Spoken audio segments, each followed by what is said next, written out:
LCR circuit.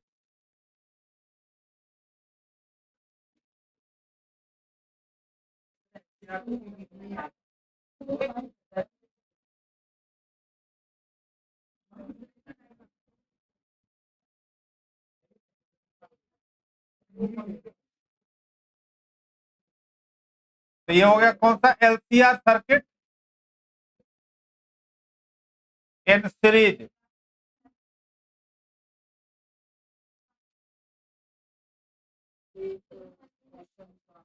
Alternating chapter का नाम कौन सा है? अल्टर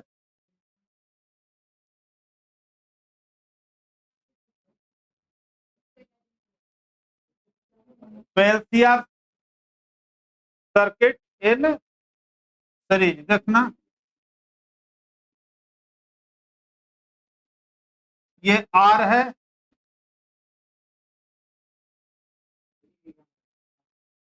L, और ये हो गया C, RLC। तीनों सीरीज में है, आगे पीछे कुछ भी बना सकते हो, CLR, LCR, RLC, कुछ भी लिख सकते हैं। और that is connected through a AC। AC से इसको क्या कर दिए? कनेक्ट कर दिए। आपको पता है कि सीरीज में करंट क्या रहता है? सेम रहता है। तो जो करंट यहां से सप्लाई दिया गया, the same current flow through the resistance, वही करंट फ्लो करेगा थ्रू इंडक्टर, और वही करंट फ्लो करेगा थ्रू द कैपेसिटर। क्योंकि सीरीज में करंट क्या रहता है? सेम रहता है। पीछे एक बार फेजर डायग्राम सब देख लो, इंडिविजुअल फेजर डायग्राम। अच्छा, तो करंट तो सेम है, लेकिन सीरीज में आपको पता है पोटेंशियल डिफरेंस जो होता है वो क्या होता है? अलग अलग होता है। तो मान लेते हैं कि यहाँ पर रेसिस्टेंस के अक्रॉस जो पोटेंशियल डिफरेंस है वो VR है, इंडक्टर के अक्रॉस पोटेंशियल डिफरेंस है वो VL है, और कैपेसिटर के अक्रॉस जो पोटेंशियल डिफरेंस है वो कितना है? VC है।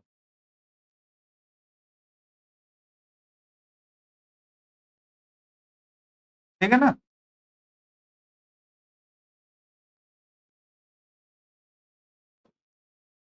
अब देखना क्या बताया, तीनों में फेजर डायग्राम देख लिया, इंडिविजुअल सर्किट में बताओ फेजर डायग्राम।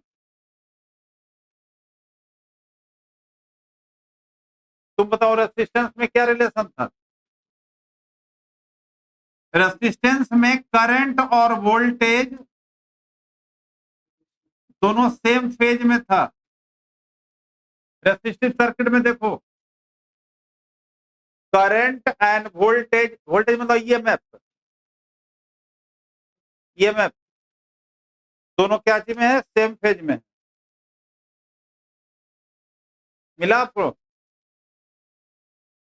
अब यहां पर बताओ, तो कल एग्जांपल भी मैंने दिया था आपको कि दोनों तरह से लर्न करना है, कौन लीड कर रहा है और कौन लैग कर रहा है। वहां पर जो हमने पढ़ाया था ईएमएफ के रेस्पेक्ट में, तीनों में देखा, एक बार देखो, तीनों में क्या लिया था? अप्लाइड ईएमएफ, और अप्लाइड ईएमएफ के रेस्पेक्ट में करंट। तो रेसिस्टेंस में देखा था कि सेम फेज में है। कैपेसिटर में क्या है? करंट आगे है, किसके रेस्पेक्ट में? और इंडक्टर में करंट क्या था? किसके रेस्पेक्ट में? लेकिन यहां पर जो कंपेयर कर रहे हैं करंट के रेस्पेक्ट में। क्यों? क्योंकि करंट तीनों में क्या है? सेम, कांस्टेंट है। तो करंट के रेस्पेक्ट में हम क्या कर रहे हैं? कंपेयर कर रहे हैं। तो बताओ, इंडक्टर में क्या होगा? करंट के रेस्पेक्ट में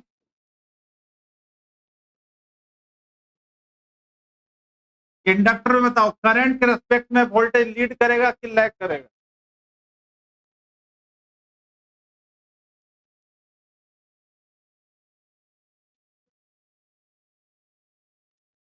इंडक्टर में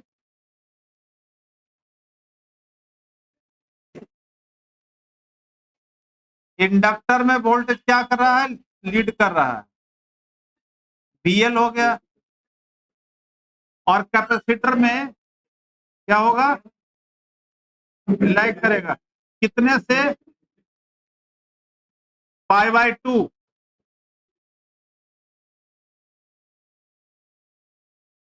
फिर से मैं रिपीट कर रहा हूं, सुनो इधर,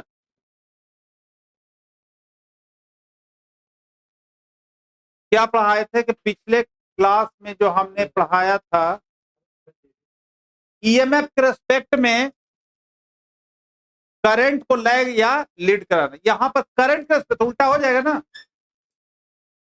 अब वो करंट क्यों ले रहे हो, क्योंकि करंट सीरीज में क्या रहता है, कांस्टेंट है। तो करंट के रेस्पेक्ट में वोल्टेज यहां लीड कर रहा है, करंट के रेस्पेक्ट में वोल्टेज लैग कर रहा है। याद रहेगा, दोनों तरफ से लर्न करना है।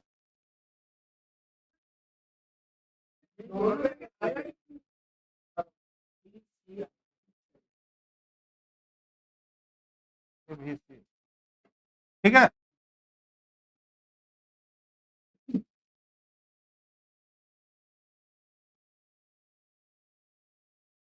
अब ये तीनों का, ये तो अलग अलग सेपरेटिव फेजर डायग्राम है, अब तीनों कंबाइन करते हैं, कंबाइंड फेजर डायग्राम।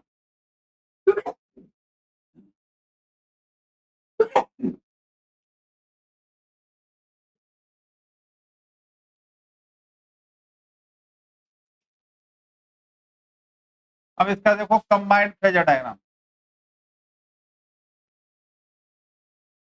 ये एक्स एक्सिस है, ये वाई एक्सिस है, नीचे वाई डैश हो जाएगा, ये ओरिजिन है। किसके रेस्पेक्ट में हम लोग ले रहे हैं, करंट के रेस्पेक्ट में। किसके रेस्पेक्ट में, तो एक्स एक्सिस पर हम करंट ले लिए, करंट के रेस्पेक्ट में लेते।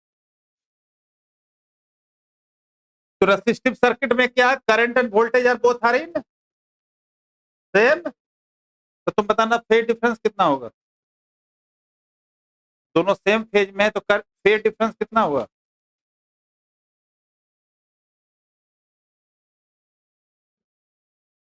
जब नहीं आए ना तो कॉपी उलट करके देखना चाहिए, देखो कॉपी उलट करके। हाँ, करंट है वो, करंट। हाँ, क्या एल क्या होता है बताओ, पूछ तो रहा हूँ, एल क्या है, एल क्या है, सी क्या है, और आर क्या है।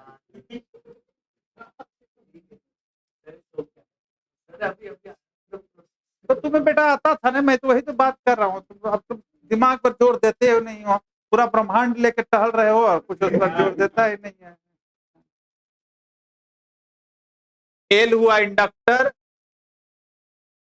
सी हुआ कैपेसिटर। इंडक्टेंस नहीं बोलते हैं, क्या बोलते हैं, इंडक्टेंस तो एक प्रोसेस फेनोमेनन है, कैपेसिटेंस क्या उसकी एबिलिटी है। सर्किट क्या है, इंडक्टर, कैपेसिटर एंड रेसिस्टर। ठीक है, एल से हुआ इंडक्टर, सी से कैपेसिटर और आर से रेसिस्टर, और तीनों के कॉम्बिनेशन को ही कहते हैं क्या चीज, LCR। कितना फेज डिफरेंस है, जीरो। यहाँ फेज डिफरेंस कितना है, जीरो। तो ये हो गया VR आपका, ये हो गया VR। मान लिया ये ए तक है VR।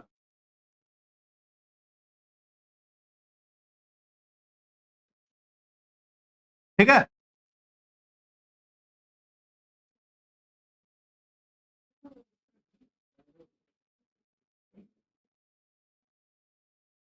यहां तक ले लिया हमने। यहाँ देखो करंट के रेस्पेक्ट में एल में क्या हो रहा है, करंट के रेस्पेक्ट में एल में क्या हो रहा है, लीड कर रहा है, कितने से, π/2 से। तो मान लेते हैं यहां तक हमने ले लिया बी, ये VL रिप्रेजेंट कर रहा है। अब यहां देखो करंट के रेस्पेक्ट में कितने से ये एरो जो बना रहे हैं देना है, मान लिया यहां तक इसको हम ले लिया डी पॉइंट, ये VC रिप्रेजेंट कर रहा है। यही डायग्राम को देखो यहां पर बनाया हुआ है, combined diagram.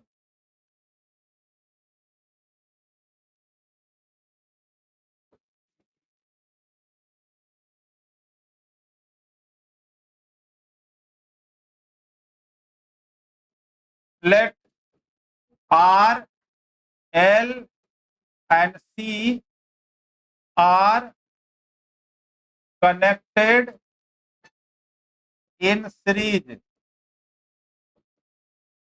carrying same current I। तीनों से करंट कितना फ्लो हो रहा है, क्योंकि तीनों सीरीज में तो करंट सेम ही रहेगा ना, बट हैविंग डिफरेंट, क्या डिफरेंट है, पोटेंशियल डिफरेंस VR, VL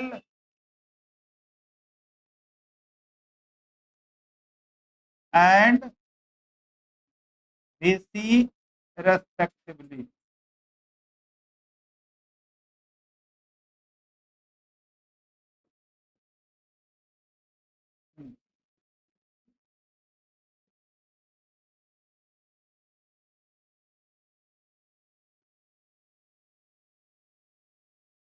ये वाला डायग्राम समझ में आया, ये जो बनाए हैं ये डायग्राम समझ में आया। सेमी डायरेक्शन में क्यों लिया तुम बताना, आई और VR को एक ही डायरेक्शन में क्यों लिए,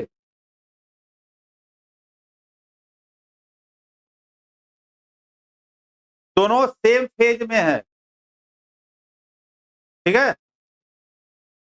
और यहां पर कौन लीड कर रहा है, वोल्टेज लीड कर रहा है, किस रेस्पेक्ट में, करंट के रेस्पेक्ट में। तो करंट का क्या पोजीशन है वोल्टेज के रेस्पेक्ट में, लैग कर रहा है। दोनों तरह से लर्न करना है आपको, ठीक है। अब इसी को हमने एक कंबाइंड फेजर डायग्राम बनाया,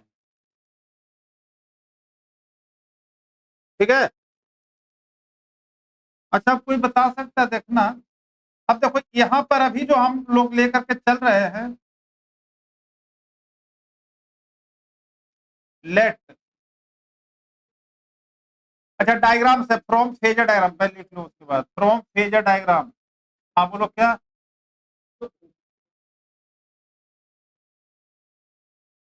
OB, हाँ हाँ हाँ, फ्रॉम फेजर डायग्राम, दो फेजर डायग्राम से OA क्या रिप्रेजेंट कर रहा है, OA जो है वो VR को रिप्रेजेंट कर रहा है। OA देखना, O से A तक क्या रिप्रेजेंट कर रहा है, VR क्या होता है, IR होता है ना। OB क्या रिप्रेजेंट कर रहा है, VL, और VL किसके इक्वल, IXL। कहाँ था इतने दिनों से, कितने क्लास छूटा, गया था कहाँ, आप मैडम कहाँ थे, एक दिन नहीं आए, तो मुझे लगता है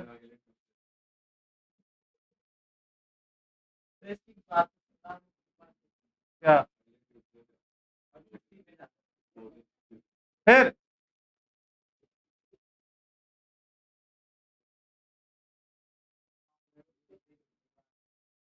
12 के बाद जब चले जाता, ट्वेल्थ के बाद जाता एग्जाम दे करके। ओडी, ओडी कितना है बीसी, और ये क्या होगा आई।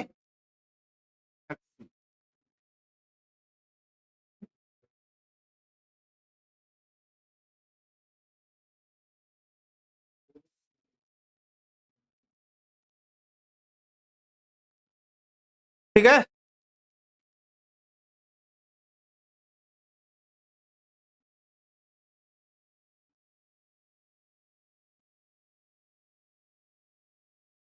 अभी मान करके मैं चल रहा हूं as VL is greater than VC। अभी ये मान करके चल रहा हूं मैं कि VL जो है वो लीड कर रहा है किसके रेस्पेक्ट में, VC में। ठीक है,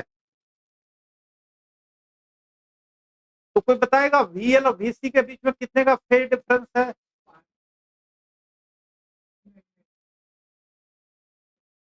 VL और VC, VL और VC के बीच में कितने का फेज डिफरेंस है? पाई है।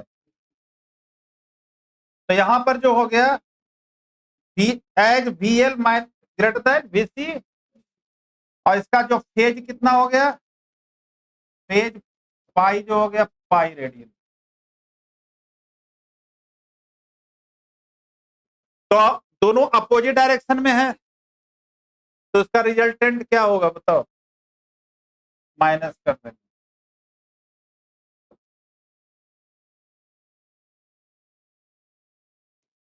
तो रिजल्टेंट ऑफ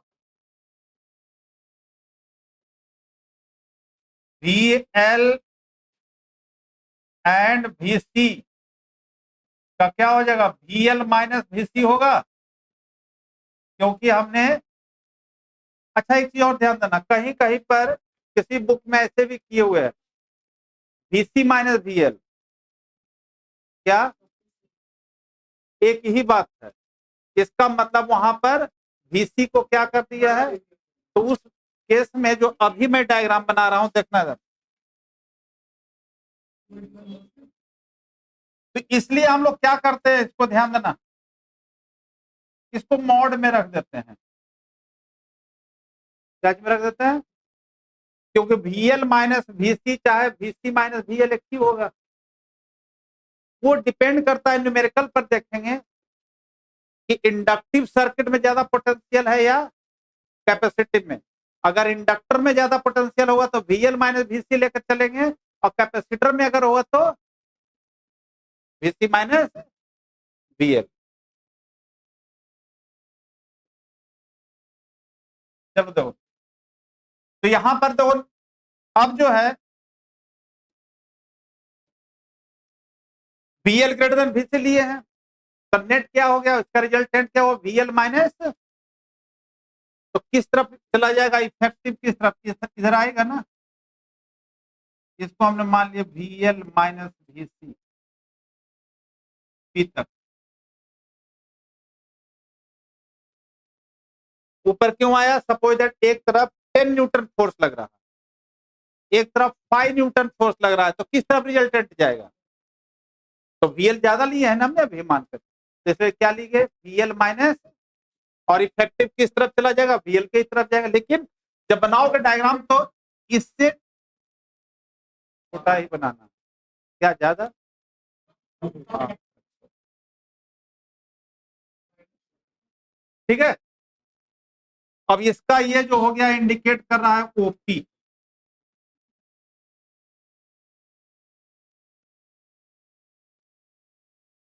क्या है, अब देखना, तो VL और VC का तो रिजल्टेंट ले लिए, अब आपको बताना है resultant of VL minus VC and VR,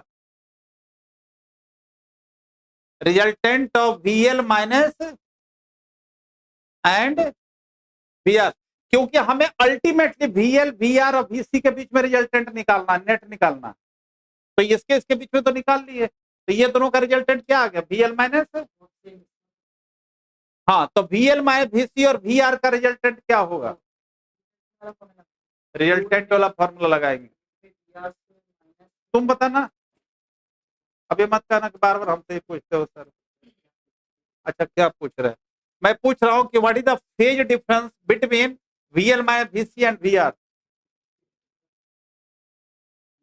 हाँ, π/2 का है ना फेज डिफरेंस, क्या है? तो ये लिख रहा हूं, देखो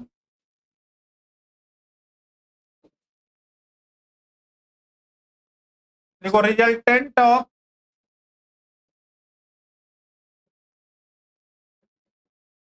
VL माइनस VC एंड किसका?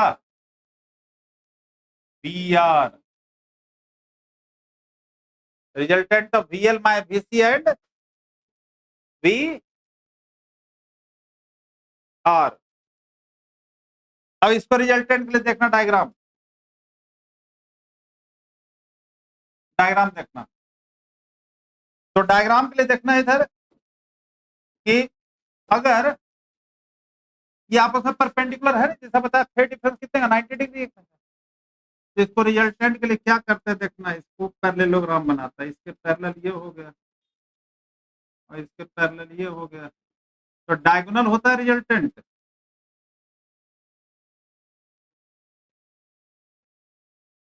डायगोनल रिजल्टेंट होता है ना, तो इसको हम लोग मान लेते हैं रिजल्टेंट ई मान लेते हैं, जो वोल्टेज के रेस्पेक्ट में है, तो ई हमने मान लिया। डायग्राम में बनाओ सब, मतलब यहां से पैरेललोग्राम कंस्ट्रक्ट कर दो।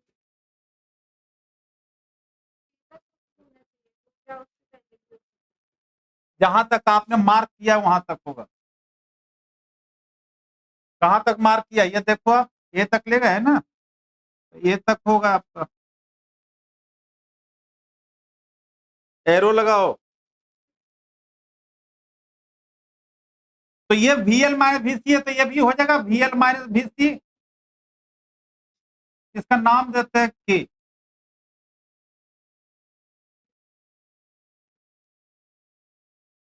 तो इसका नाम क्या दे दिए? डायग्राम में मार्क कर लिया सर, हो गया। अब देखना,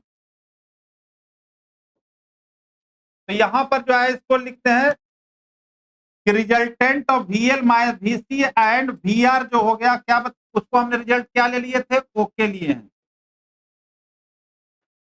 ये फाइनल हो गया, ओके। ठीक है, तो यही वाला ट्रायंगल लेना, देखो KOA में, इन ट्रायंगल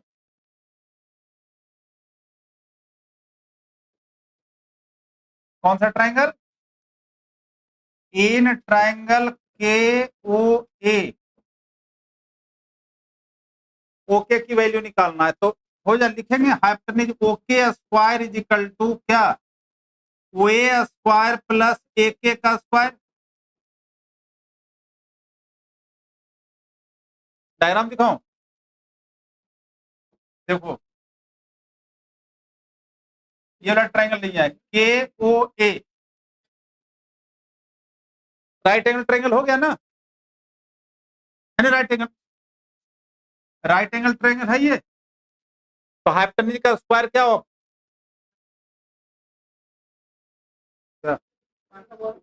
हाँ, तो OA स्क्वायर प्लस AK का स्क्वायर हो गया। OA कितना है और AK, तो कितना हो जाए देखो,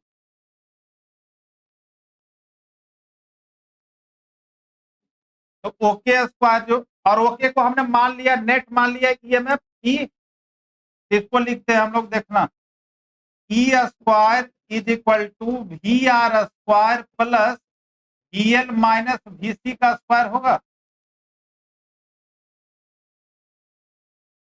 डायग्राम देखो, तो ई इज इक्वल टू क्या हो गया? Under root VR square plus VL minus VC का, VR कितना था देखना, IR, तो क्या हो गया ये? I square R square plus VL क्या था? VL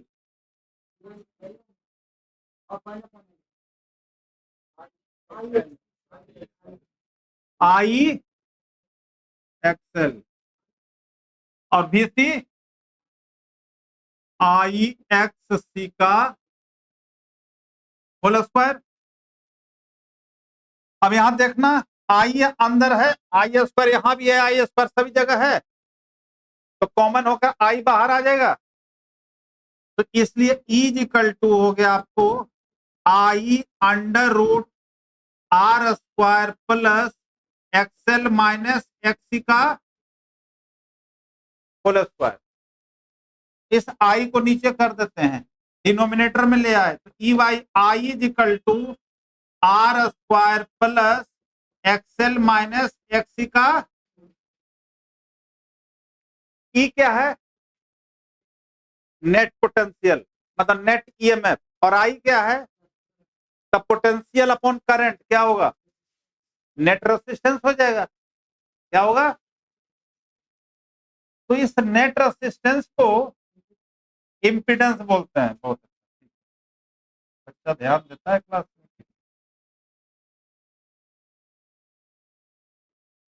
ई वाई जो आई आया है इसको कहते हैं जेड, क्या बोलते हैं इसको, जेड।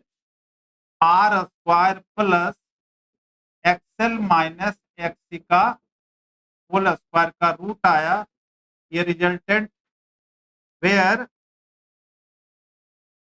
जेड जो है ई वाई आई, इसका नाम है इम्पीडेंस। क्या इम्पीडेंस क्या हुआ, इफेक्टिव रेसिस्टेंस ऑफ पूरे combined LCR, effective resistance of LCR circuit in series. जो तीनों हमने एक साथ लिया था उसका रिजल्टेंट रेसिस्टेंस को क्या बोलते हैं, इफेक्टिव रेसिस्टेंस, और वही होता है इम्पीडेंस। देखो LCR एक ऐसा ये टॉपिक है, स्कूल में एग्जाम हो चाहे बोर्ड हो, क्वेश्चन पक्का आना ही आना। एक पार्ट डेरिवेशन, एक पार्ट न्यूमेरिकल, इसलिए इसको स्कूल के लिए भी लिखना, पढ़ाने के लिए। सेमेस्टर एग्जाम आ रहा है ना, तो उसमें जरूर आएगा।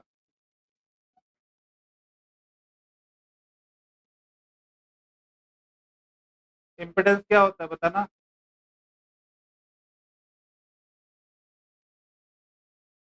नहीं है क्या इम्पिडेंस, ई वाई आई तो इम्पिडेंस क्या है, नेट रेजिस्टेंस है। इफेक्टिव मतलब हुआ नेट रेजिस्टेंस, नेट रेजिस्टेंस किसका, LCR। पीछे कोई नहीं लिखा है बताओ, मुझे तो करूंगा। सबने लिख लिया, आप लोग लिखा, लिख लिया है, ठीक है। तो जो नेट रेजिस्टेंस है उसे कहते हैं क्या चीज, इम्पीडेंस। अब देखो इसमें कहता है, क्वेश्चन में आएगा कि find the current flowing through LCR, तो करंट निकालना, करंट इन LCR। तो करंट का फॉर्मूला क्या होता है, I / V/R होता है ना। तो LCR का जो इफेक्टिव को क्या लिया, ई लिए है ना, तो क्या लिख दे, ई अपॉन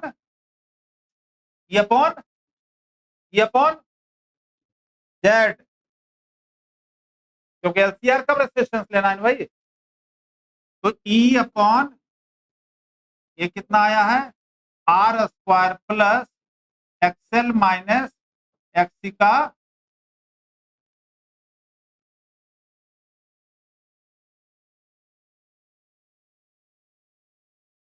अब देखो रेसिस्टेंस में जानते हैं फेज डिफरेंस 0 होता है, रेसिस्टेंस में करंट और वोल्टेज के बीच में फेज डिफरेंस, इंडक्टर में फेज डिफरेंस कितना होता है,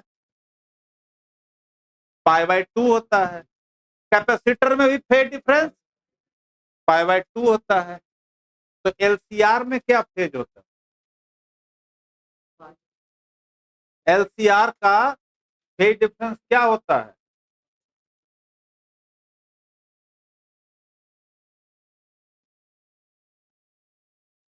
दो डायग्राम में, डायग्राम देखो सब,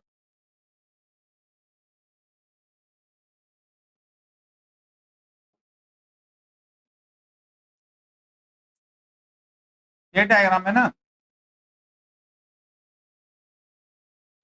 यहां पर देखो, इसका कोई फिक्स्ड फेज नहीं होता, एलसीआर में फिक्स्ड फेज नहीं होता है, वो डिपेंड करता है तीनों के क्रॉस जो वोल्टेज है उसके ऊपर डिपेंड करता है। इसलिए डायग्राम में मार्क करो, इसका जो फेज को, इसका फेज पाई मान, पाई अननोन है पाई, इसलिए एलसीआर में कोई फिक्स्ड फेज नहीं होता। मार्क कर लिया। तब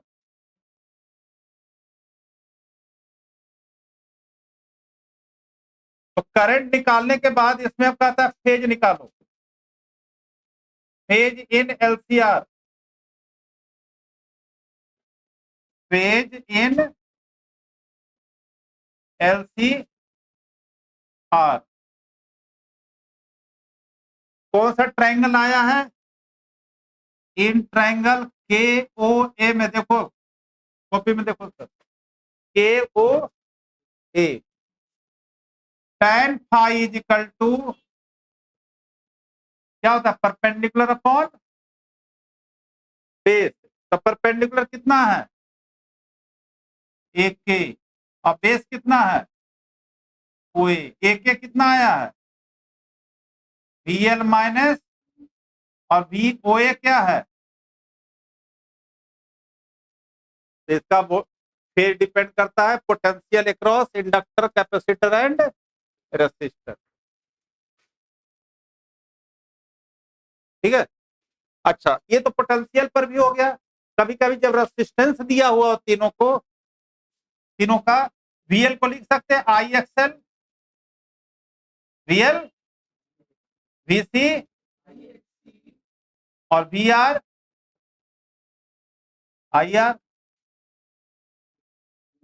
तो आई कॉमन ले लिए, तो आई तो ऊपर नीचे न्यूमरेटर डिनोमिनेटर क्या कैंसिल हो जाएगा, तो क्या बचेगा, क्या बचेगा, tan फाई जो हो जाएगा आपका XL minus XC by R. तो ये फॉर्मूला भी लगाएंगे क्या चीज के लिए, क्योंकि यहाँ आई हमने कॉमन ले लिया है, XL minus XC upon I R, I से आई कैंसिल, तो XL minus XC by R. मतलब अगर तीनों का रेसिस्टेंस दिया हुआ हो, रेसिस्टेंस ही तो है, अरे नाम कहते हैं इसको इंडक्टिव रिएक्टेंस, इसको कहते हैं कैपेसिटिव रिएक्टेंस, ये रेसिस्टेंस। रेजोनेंस का नाम सुना है, क्या होता है रेजोनेंस, रेजोनेंस क्या होता है,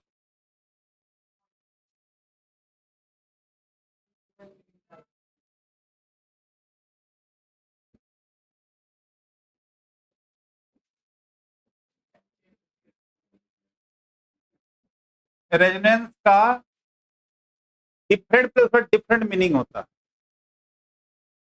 केमिस्ट्री में कहते हैं स्ट्रक्चर मैच कर जाए तो वो भी रेजोनेंस होता है, नहीं, डिफरेंट स्ट्रक्चर जो है ऑर्गेनिक कंपाउंड में होता है ना, और कहता है डिफरेंट स्ट्रक्चर मैच कर रहा है तो क्या हो गया, वो क्या है, वो रेजोनेंस हो रहा है। 11th क्लास में हम लोग फ्रीक्वेंसी के बेसिस पढ़े थे क्या, कि अगर एक्सटर्नल फ्रीक्वेंसी इंटरनल फ्रीक्वेंसी से क्या हो जाए, मैच कर जाए। एक्सपेरिमेंट किया था, सोनोमीटर का एक्सपेरिमेंट था ना 11th क्लास में, कोई किया था सोनोमीटर का एक्सपेरिमेंट 11th क्लास में, नहीं, एक वायर, उसके ऊपर पेपर राइटर लगाते हैं, और अच्छा चलो, हाँ 12th क्लास में भी है, एसी का फ्रीक्वेंसी निकालने के लिए है, किस किसने कर लिया है बताओ,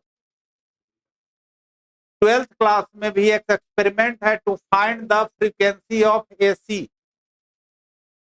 जिसमें एक सोनोमीटर मिला होगा, बॉक्स, वुडन का बॉक्स, उस पर वायर स्ट्रेच रहता है, हाँ, उस पर एक मैग्नेट लगाते हैं, इसको सोलेनॉइड से भी करवा देते हैं, और उसके ऊपर क्या होता है, करंट पास करते हैं, दोनों को जो है ना, उसके राइडर को क्या करते हैं, आगे पीछे करते हैं, वेजेज जो होता है, जहां पर वाइब्रेशन ज्यादा होता है, पेपर क्या होता है, फ्लाई ऑफ हो जाता है। तो उससे क्या हुआ कि जो वायर जो वाइब्रेट कर रहा है उसकी फ्रीक्वेंसी और एसी की फ्रीक्वेंसी फिक्स्ड है। कितना एसी की फ्रीक्वेंसी बताना?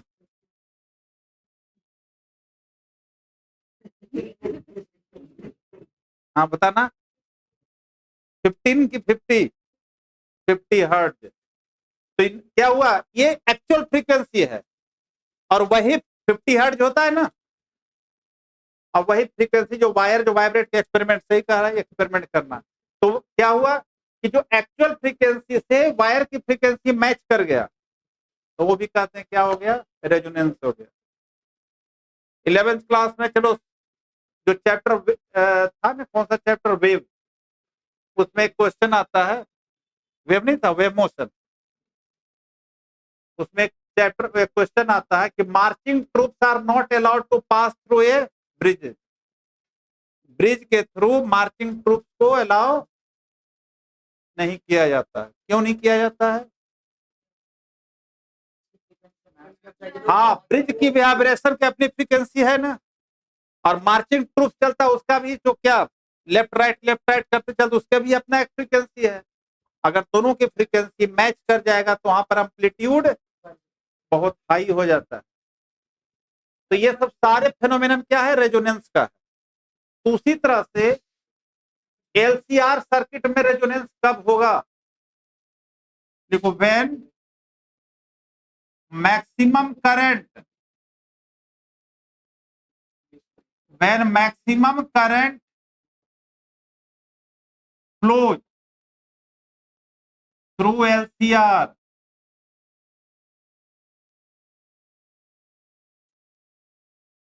सर्किट, एलसीआर सर्किट से जब मैक्सिमम करंट जिसमें फ्लो होना स्टार्ट हो जाए, when maximum current, मतलब एक सिचुएशन है, when maximum current flow through the LCR circuit, then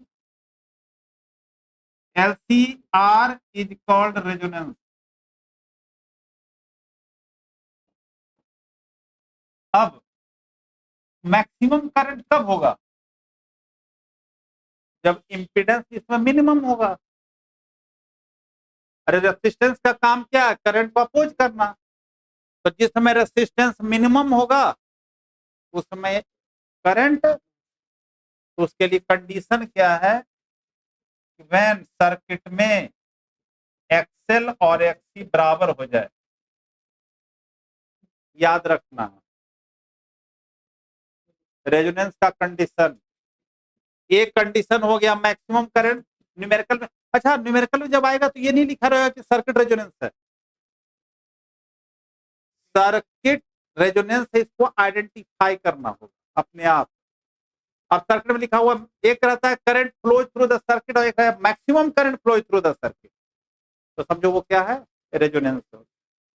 दूसरा कंडीशन जिसमें निकालेंगे, कैलकुलेट करेंगे, एक्सएल और एक्सी क्या हो जाए, इक्वल हो जाए। तो जब एक्सएल और एक्सी इक्वल हो जाएगा तो उस समय इंपीडेंस क्या होगा, देन जेड, बताओ जेड क्या हुआ उस समय, R square plus XL minus XC का, आर स्क्वायर प्लस 0, मतलब जेड जो हो जाएगा,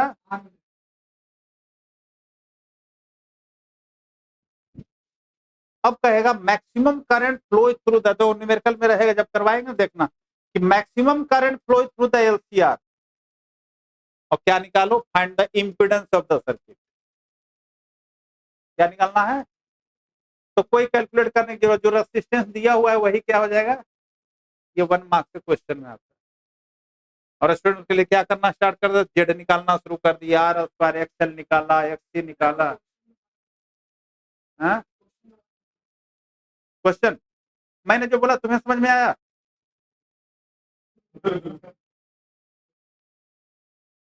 मैंने कहा क्वेश्चन में आता है कि सब चीज दिया हुआ रहेगा, रेसिस्टेंस भी दिया हुआ है, इंडक्टिव रिएक्टेंस भी रहेगा, कैपेसिटिव रिएक्टेंस भी रहेगा, और कहेगा maximum current flow through the LCR, find the impedance. अब समझ में आया? क्या समझ में आया बताना।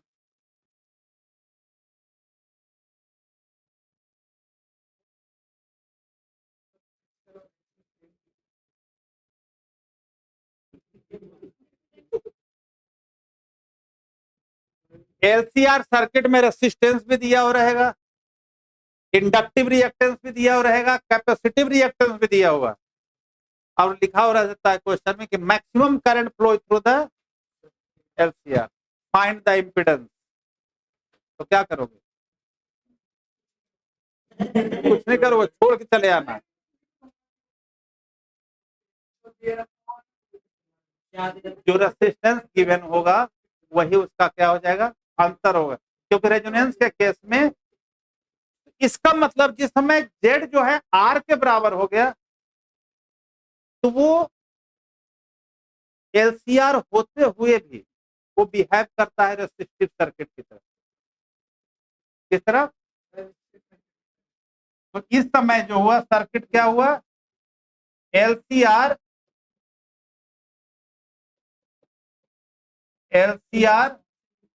Act as resistive circuit.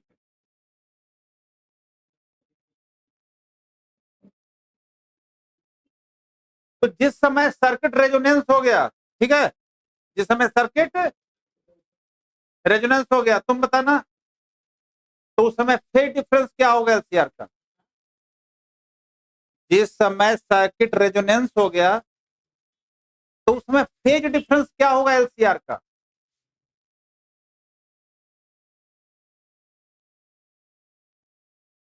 सब ये सब कंसेप्चुअल क्वेश्चन है, सब समझ नहीं, ये सब कंसेप्चुअल क्वेश्चन है। व्हेन सर्किट जो एलसीआर सर्किट इज रेजोनेंस, तो what will be the phase difference? Zero हो जाएगा फेज डिफरेंस, क्योंकि वो बिहेव कर रहा है किस तरह, रेसिस्टिव सर्किट की तरह, और रेसिस्टिव सर्किट में फेज डिफरेंस क्या होता है, जीरो। तो समय फेज डिफरेंस उसका हो गया पाई, जो हो गया क्या हो गया उस समय, जीरो। ठीक है,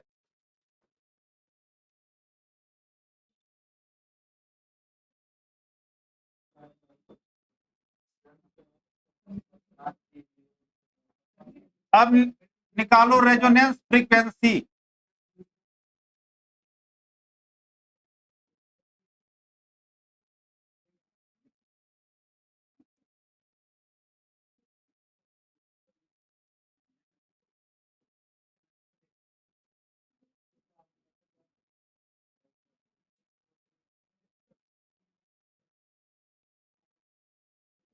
रेजोनेंस फ्रीक्वेंसी, तो जिस समय सर्किट क्या बताया कि रेजोनेंस हो गया, तो पीछे से हम लोग जानते हैं कि रेजोनेंस का एक ये भी कंडीशन है कि इंटरनल फ्रीक्वेंसी और एक्सटर्नल फ्रीक्वेंसी क्या हो जाएगा, मैच कर जाएगा।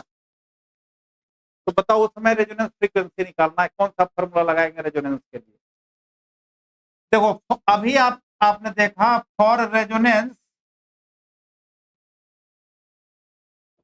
कंडीशन क्या था, XL equal to XC. Resonance का कंडीशन हो गया एक्सएल इजिकल टू एक्ससी। तुम बताना एक्सएल किसके इक्वल होता है, एक्सएल इजिकल टू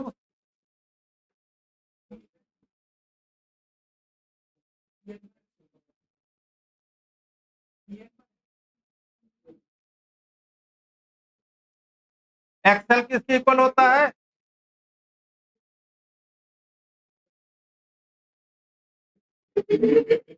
लगता है पहले सही ही बोला था तुमने। एक्सएल इक्वल टू क्या होता है, और एक्ससी किसकी इक्वल होता है, एक्ससी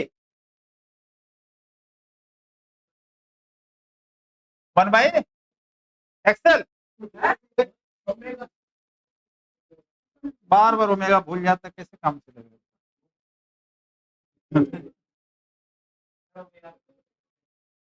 ओमेगा एल इक्वल टू क्या हो गया, XC जो होता है 1/ωc, कितने बार बार बार तो लिखा हुआ है, XC क्या हो गया 1/ωc।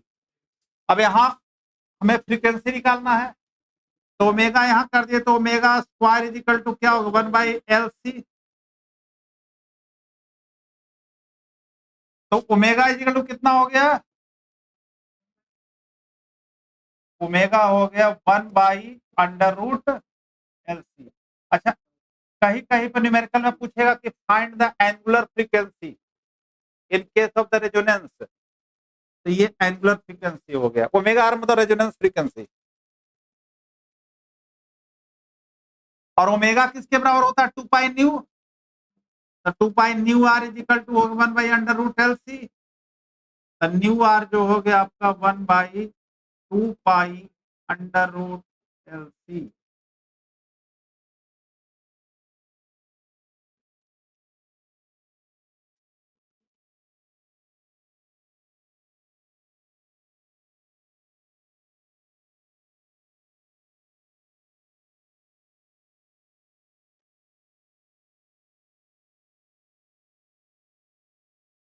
ठीक है, तो ये था LCR सर्किट में पढ़ना।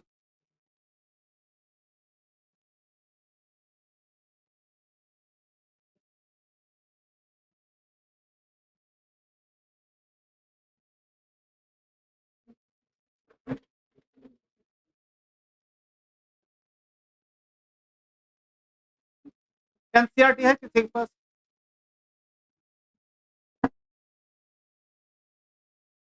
तो इसमें एक्सरसाइज में क्वेश्चन होगा,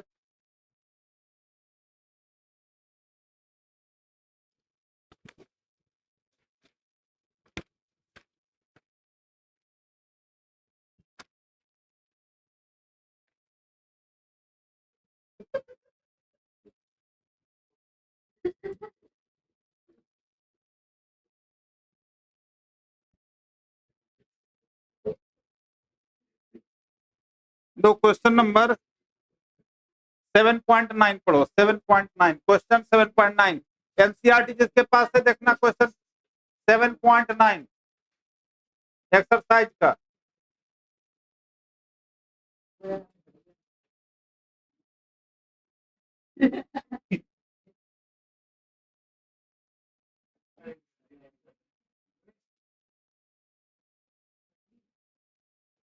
हाँ, नहीं है क्वेश्चन, क्या पढ़ना एक बार।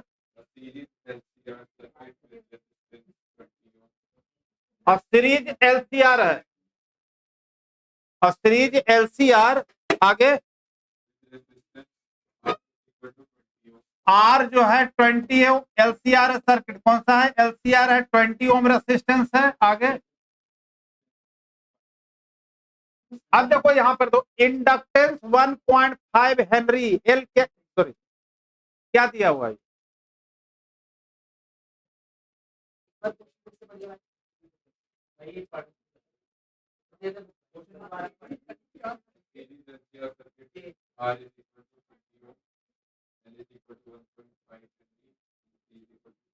एल इंडक्टेंस का दिया तो एल है, एल कितना है 5 हेनरी, अच्छा 1.5 हेनरी, ठीक है। और कैपेसिटेंस कितना है 35 माइक्रोफैराड, ओके।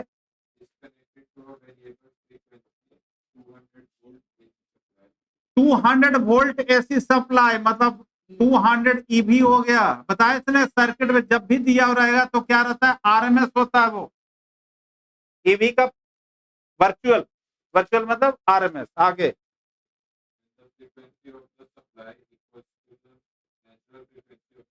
क्या मतलब,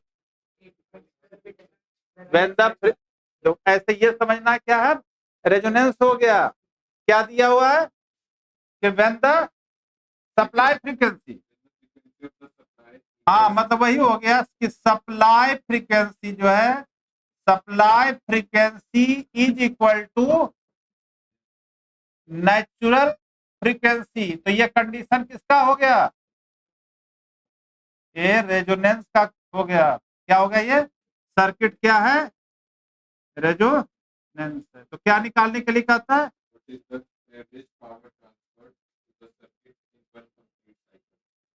अच्छा, एवरेज पावर, पावर अभी नहीं पढ़ा है। तो एवरेज पावर जो होता है, एवरेज पावर का फॉर्मूला क्या होता है? VI, power equal to VI होता है ना। तो यहां जो एवरेज पावर लेंगे निकालना है, तो यहां तो सब हमें तो RMS में लेना है। क्या में लेना है? तो इसी को लिखते हैं EV/IV। पावर होता है ना VI भाई, पावर का फॉर्मूला क्या होता है? VI। तो यहाँ तो करंट ऑल्टरनेटिव करंट में लेकर चलना है RMS, तो RMS वोल्टेज हो तो RMS करंट भी होगा। अब RMS करंट को हमें दिया हुआ है, क्या दिया हुआ है? इसको ऐसा लिख सकते हैं, EV और IV को भी लिख दे EV/Z। जेड क्यों लिए? क्योंकि LCR सर्किट है। लेकिन साथ साथ ये भी लिखा हुआ है, क्या लिखा हुआ है? नेचुरल फ्रीक्वेंसी जो है, तो जेड को R लिख दे, तो क्या फॉर्मूला हो गया? EV² R। ये मैं बताना चाह रहा था, जेड निकालने की जरूरत नहीं है। जैसे ही रेजोनेंस का दे तो जेड जो हो जाता है R के बराबर।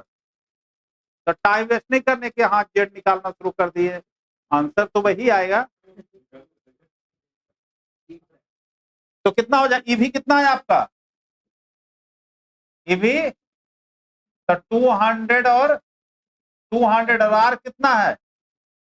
20 है। तो कितना हो गया? 2000 वाट होगा ना। तो ये वाला क्वेश्चन ओनली देने का पर्पस ये है कि समझना है कि कैसे जेड जो होगा R के इक्वल हो जाए। ठीक है, क्वेश्चन करेंगे इसका भी, और न्यूमेरिकल क्वेश्चन करेंगे, क्योंकि LCR से इतना न्यूमेरिकल करो, इतना न्यूमेरिकल कि क्वेश्चन ना छूटे। राइट, थैंक यू, जय।